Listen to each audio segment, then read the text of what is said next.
Hello, I'm Ms. Lumley of Finextra, and today I'm speaking to FB of EPAM, and we're going to talk about digital. You know, the digital revolution has had a huge impact on sort of everything on the consumer-facing industries, not just banking, but it's really put a lot of pressure on banks to provide this sort of 24/7 real-time service that customers are expecting from their bank. So I want to take it back inside the financial services industry.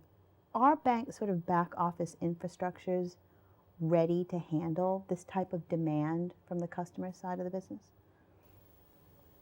The short answer, no. But I think and we've already seen examples of it. We've seen examples of that. But there is probably a deeper explanation to that. Most back office systems are not designed to be used by the end user. Most back office systems are designed to be used by a clerk or designed by used by a teller, and really they retrofitted the usage, or they mimicking the usage of a teller by the end user. So all the front ends, what they do is actually targeting to a back office system, which was never really designed to be used or operated by an end user and customer. So when today's world, a lot of people talk about consumer or customer-oriented designs. The back office system has nothing like that. It is designed around to be used by a teller, and we retrofitted a front end to mimic that. And this is a big pain. And the reason why banks are not able to take advantage fully the digital revolution, let's call it this way, is because they didn't tackle that. It was really they only focused on the front end. They put a beautiful GUI, they put a mobile application on top of it, but that was it. There was no afterthought how to take it through the whole banking system.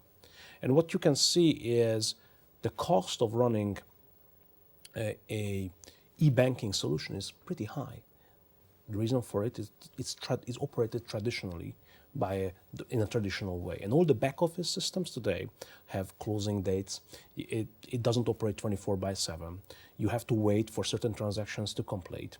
And this is just symptoms, but the underlying problem is that they need to revamp it. They need to redesign it to be more designed around by the end user. It has to be more customer oriented. So I'm going to move a little bit to talk about the customer-facing side of the business, but I really wanted to keep on this focus on the back office because I really believe that it's very difficult for banks to provide innovative customer-facing products if the back end doesn't support those products. So I mean, what are some of the challenges banks really, why can't they provide this sort of great innovative customer service that you see from the likes of Apple, the likes of Amazon, or other type of retail stores? What is stopping banks from providing those? The heritage. Services? Okay. They have a backpack. They have to carry they have a baggage. A baggage is it's not measured in cost. It's measured in years. Most banks operate with backends or back office systems which were designed 30, 40 years ago. Some of them even built 30, 40 years ago, and you keep it around. And you put layers on layers of integration, layers of customization and modifications on top of it, and it's really hard to keep it up.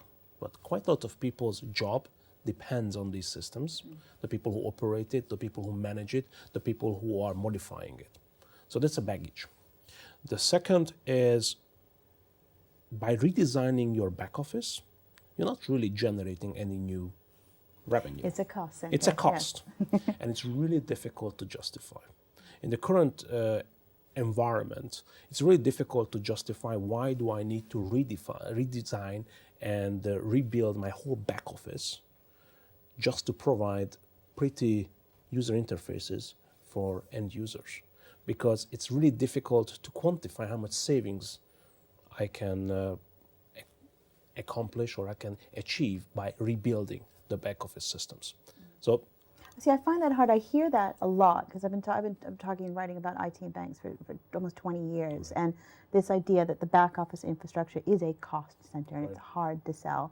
But I don't want to mention any major high street banks in the UK, but there are some that have seen when their systems went down and their customers couldn't get money out of an ATM or couldn't spend money on their cards, why can't that justification be given to the IT budgets saying, we're not going to be able to offer these cool, innovative products because the back office is not working?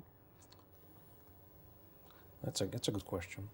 It's a very simple question. It's a very simple please question. solve all of banking problems. It solves all the banking problems, but really, because it's always cheaper to provide a patch than to create a brand new application. It's always cheaper to solve a short-term problem than to implement a strategic solution. That's always the case. And the cycle is too fast. Implementing a brand new back office, it could take 24, 36 months. Most banks' budgeting cycle are 12 months at maximum, and in 18 to 24 months, typically you have a totally different management team in place who change strategy, and the market conditions are changing every 24, 12 months, probably.